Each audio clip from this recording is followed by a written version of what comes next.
दोस्तों हक़ मौजूद नमस्ते सलाम।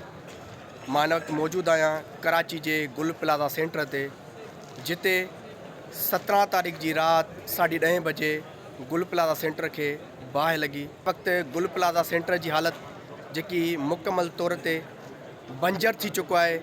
बाहि मुकमल तौर ते गुल प्लाज़ा सेंटर खे पंहिंजी लपेट हेठि आणे छॾियो आहे। मां तव्हांखे लाइव अपडेट ॾेखारे रहियो आहियां गुल प्लाज़ा सेंटर जा। बिल्कुलु मुंहिंजे पोयां गुल प्लाज़ा सेंटर आहे।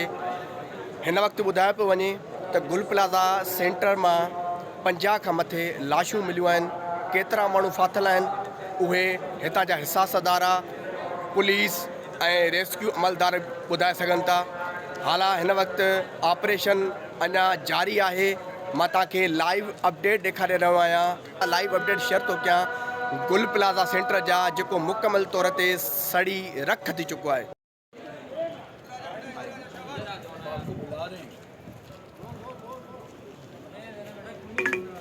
ये लाइव मंज़र आहिनि गुल प्लाज़ा सेंटर जा। मुकमिल गुल प्लाज़ा सेंटर मुकमिल सड़ी रख थी चुको आहे। हुनजी इमारत आहे। हिन वक़्तु मां तव्हांखे गुल प्लाज़ा जा जेके लाइव अपडेट आहिनि, लाइव मनाज़िर आहिनि, उहे ॾेखारे रहियो आहियां। हीउ ॾिसो ऑपरेशन जारी आहे। हीउ जेको आहे उनजो पोयों पासो आहे। मां तव्हांखे हिन जे पोएं पासे वारा मंज़र ॾेखारे रहियो आहियां। अॻियो पासो ॿियो आहे। जे पासे ॾांहुं हिन वक़्तु 112 रेस्क्यू ऐं रेंजर्स पुलिस जो ऑपरेशन जारी आहे। जेके माण्हू फाथल आहिनि उनखे कढियो पियो वञे। हीउ लाइव मंज़र आहे। ॾिसो हिन वक़्तु बि बाहि हलंदड़ आहे। मीडिया खे बि हिन वक़्तु हेतिरो परे खां कवरेज करण जी इजाज़त मिली आहे। मां तव्हांखे ॾेखारे रहियो आहियां। हीउ लाइव अपडेट आहिनि गुल प्लाज़ा जा।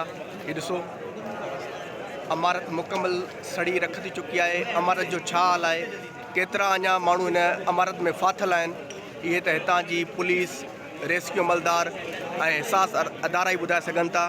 हालांकि हीउ मंज़र हुया गुल प्लाज़ा सेंटर जा।